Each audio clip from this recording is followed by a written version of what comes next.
Morning, family. How are you doing? Today is another day. Thank you so much for being here, and thank you so much for listening and for tuning in. So, guess what? I wanted to talk to you guys about something a little bit unconventional. I've been seeing a lot of people complaining about the fact that they can't find partners. Why can you not find a partner? Exactly. Why? Let me tell you why you can't find a partner. It's because you have been sold the lie, right? That you have to wait for either the woman or the man to approach you. This is the biggest problem. This is the biggest problem.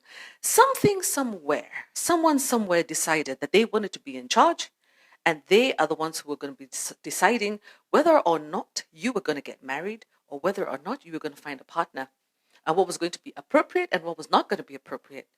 What I want to tell you guys is that that is a huge lie. Yeah, I realized that it was a lie because of one of the lessons that my father taught me, my late father now, right? I remember I took them out from their wedding anniversary one time, and it was many, many, we were celebrating the anniversary every single year. And I always said to myself, being a daddy's girl, right, that I want to have a relationship like my parents or nothing at all. Yeah. Because dad has always been very respectful, very kind, a gentleman. And, I thought to myself that dad had been, really nice and good to my mom. And that's what I wanted. I think many women, especially if you're brought up in homes where your father is good to your mom, you have a good example. And if not, then you probably hope so. You hope for that you're going to do better than your parents, and you pray that you'll find the right partner. But then when I realized that the only way really to find love, true love, is to make your choice. Why is it that we are allowed to make choices in life? So many different kinds of choices. You can choose the food you eat, the clothes you wear, the house you sleep in, the education that you have, but you cannot choose that one important person who is your life partner.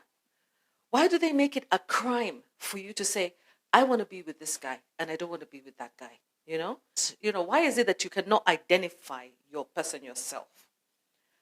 It's because somewhere along the way, we were sold this misogynistic and very patronizing, paternalistic religion called Christianity. Now, I'm not bashing Christians, and I'm not bashing Muslims, and I'm not bashing anyone. No. What I'm saying is that the religion itself is very patriarchal. Patriarchal means that it is male-led. I have no problem with male leadership as long as they do not deny women their rights. Okay? What it means is that when you have a patriarchal society, which is not the traditional African society that we had, by the way, guys, it's not. When you have that kind of society and religion, it promotes the view that a male and a man is superior to a woman. Whereas in creation, we know very well that a man cannot be without a woman. And a woman cannot be without a man, and therefore we're equally important to each other. Here on earth, we have decided to have hierarchies. Yeah? So my long-winded point is this. If you want to find a life partner, number one, and you want that partner to be an equal in your relationship, then view yourself as an equal. View yourself as an equal as well. Yeah? So, for example, what I did for myself is this. I decided that I was going to choose based on my experiences with people that I had met in the past, and based on what I saw was working, and what I saw in movies, what I read in books, what I actually viewed in people's life situations. What I wanted in a man is what I sought out. I really sought out what I wanted in a man. Okay?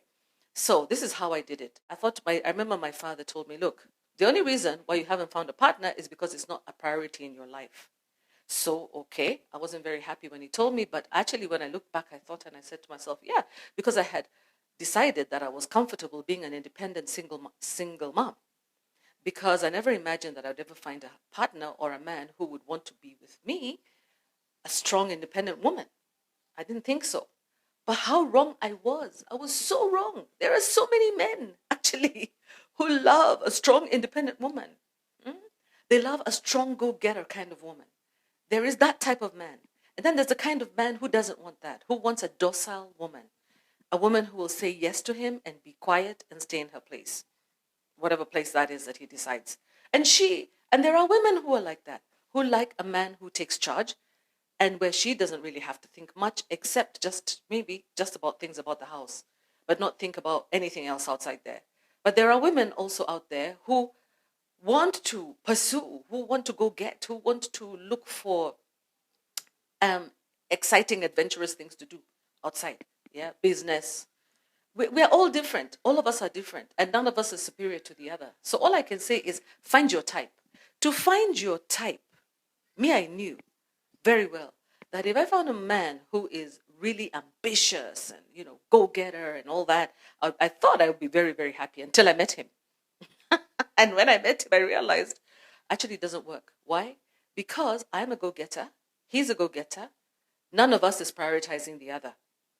And therefore, we prioritize our jobs, we don't prioritize each other, we forget about the relationship, and we just assume each other. So that wasn't going to work.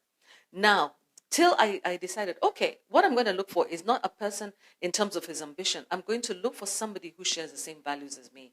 So somebody who loves his family, somebody who loves kids, somebody who loves and is open and willing to demonstrate his love. A man who has time for me was very important because I had experienced what it feels like to have a man who doesn't have time for me. Yeah. You guys want to come for holiday? Come visit me. A very pretty place here. Come and visit. Come and visit. You will not regret it. I don't know why, really. I can't get this light right. Okay, I think there, yeah? Just about there. God. Basically, guys, it's important to find your type. Find your type. And I decided I was going to leave no stone unturned until I found my type. Sorry, guys. Today is just going to be one of those days. The day that I'm actually going to be talking about relationships, we're going to have issues with lighting. And I'm really sorry because I cannot move. Do you know, like I told you before, that I'm looking after my mom right now, and she has dementia. And therefore, what that means is that I have to be very careful in terms of making noise for her. Yeah. But in the meantime, I'm trying to see how to balance and make sure that I talk to you. Yeah. Okay, so what's the first thing that you need to find in a relationship? What do you need to find in a man? This is for women basically, yeah? The first thing that we cannot do without as women is communion. We need to communicate. Most of us, apart from just a few of us, perhaps, most of us need somebody who can pay attention to us, people who want to communicate. I know that there is a category of women who don't want to get married, who are happy living on their own, who want to be Miss Independent and live on their own, maybe with their cat, maybe with their dog, maybe just completely alone. This is not for you. This is for that woman who really craves companionship, who really is craving that man who is going to elevate, her, either spiritually, emotionally, physically, financially, that person who really needs that partner. This is for you. This is for you. Some of my friends who have been talking to me and saying, Quimo, I really am looking for a life partner. How did you do it? How did you do it at 47? This is how I did it, guys. First of all, I decided to accept my problem. One of the first things, one of the first ways of dealing with an issue that you have in life is to admit it. Admit that you have an issue. Admit that you have a problem. So I admitted to myself that, yes, I need a man. I need a man in my life. Yes, I have a problem. I'm lonely. I need a man. Yes, I do. I need a man. I need a man in my life. Number two, I admitted to myself that I need intimacy. When I say intimacy, I mean hugging, cuddling, sex. Yeah, you name it. I needed it. Yeah. And why did I need it? I don't know. I was created by the Creator. The Creator put it in me, put those desires in me. Yeah. And I'm not alone because even the birds of the air, they do it. Even the whales of the sea, they do it. So why should I feel that I'm any different? Yeah. Why? I have a child. There's a reason why I have a child. So I'm just going to accept it. But you see, the Christianity and religion kinds of influences you and makes you think that all those desires are wrong and evil and sinful. And it's very difficult to get out of that until you actually pull yourself out of that. So I admitted to myself I needed intimacy. I needed somebody who could pay attention to me. I needed somebody who I would be attracted to and be attractive to. I needed somebody who was going to be faithful to me. and also somebody who was going to be hardworking, and most important, somebody who's going to be respectful, not just to me, but to other people in the society. It's very important how somebody carries themselves. I also, of course, wanted somebody who was intellectual and who could understand, intellectual things, and not just intellectual things. Either you're intellectual or you're business, but you're good at something. You're good at whatever it is that you do. So I did not want a dependent. So that was really my criteria for looking for a man. And therefore, I thought to myself, which is the easiest way to find a person today? No matter how well I dress, no matter what, if somebody decides to, yeah, I realized because I'm a shy type around guys, I decided that the best way would be to go online, where I can hide behind my computer and my pictures and just chat, use my fingers to chat. So long ago, I joined a dating site, and I had been on and off that dating site, yeah? And it's called Afro Introductions. I'm not even going to lie. It's called Afro Introductions. I went onto that site several times. I met so many people. I even met guys on that site, yeah? But each person had issues. Either they were ill or they were bisexual. You find all kinds of crazy things, crazy people on that site. But finally, I met one or two men who were genuinely good people.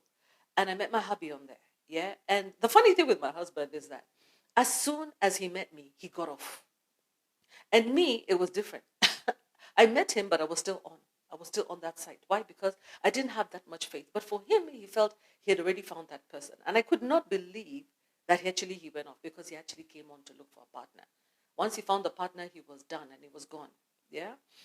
And then I wondered to myself why it is that I had such trust issues, and why I kept on. And I even kept on the site even after I got married for like about a month or two or three, because I was like, playing safety, playing safe keep. My profile was there, but it was kind of like muted. But it was still there. It took me a long time to remove my profile from there. So, but those are because you see, many of us who come into relationships, we come in, 1 foot out, and that's one big mistake that you should not do.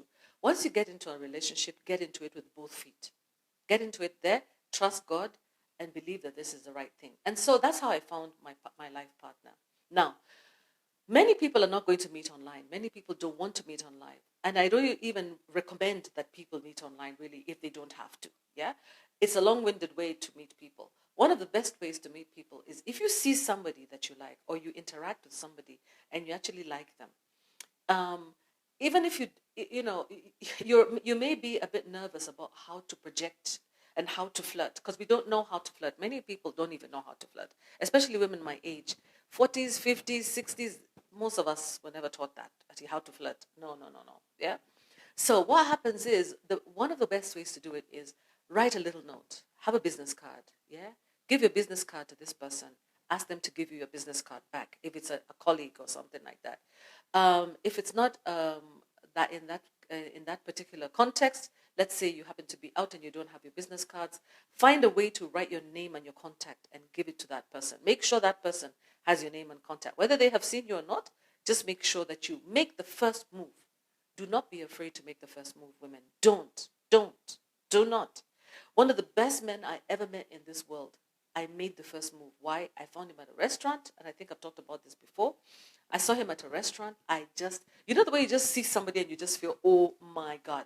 The same way men look at women and they go, oh my goodness, that's my soulmate, that's my wife, I can see her. It's the same way women also feel, okay? But for some reason, we are not allowed to express ourselves. So what I tell you is, write your name and have the waiter hand over the note to that person. If that person leaves the note on the table, that's okay. As long as you made a move, at least you tried. Even if that person has not seen you, it's okay. Just, give the note and, hand it over and say, I saw you at this restaurant. I really would like to meet you. My name is so-and-so. Yeah. And this is my number. If you don't mind, please send me a text. Simple as that. Just send me a text or send me a message or call me. Yeah. And that's it. And that's how it works. That's how I met this one guy who I had a relationship with back then.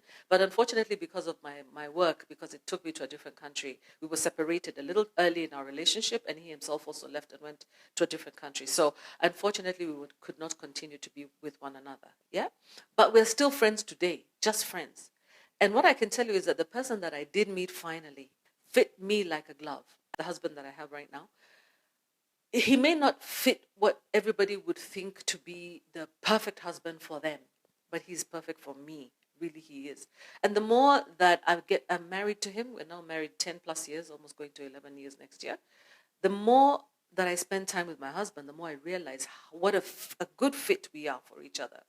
He has been extremely supportive when I really needed him to be. Yeah, especially now when I lost my dad, now that I'm far away. He's mature. He's younger, but he's mature. So, what I want to tell you, ladies, is number one, again, also, don't put limitations on yourself. Don't put limitations that are based on societal pressures. Unless you yourself are limited. If you are limited, that's your problem. That's yours. That's okay, though, to have your boundaries and to have your limitations. But the more free you are to interact with people, the more likely you are to meet someone, to meet the right person. And don't be afraid to go outside the borders of your own country. If you find that the people who are within the borders of your country are not gelling with you, do not hesitate, to look outside. Okay, on that note, I think I should end it here. And if you have any more questions or anything you want to say to me, please do. And we can continue this discussion. I'd probably just love to go live on this, by the way, this issue of relationships, because I've seen so many women asking, how did you guys meet? How do I meet? Really struggling to meet men. And I'm sure men are also struggling to meet women, but I see a lot of women especially struggling to meet a partner. This is the way. Take the bull by the horns and face it. Yeah. You want a guy? Go for it. Go for it. Unapologetically. One day you'll meet the guy who will appreciate that you did that. Yeah? Because if you don't, you might miss him. And you might miss him and it will be all your fault. Okay, guys? Take care. Have a good one. Cheers.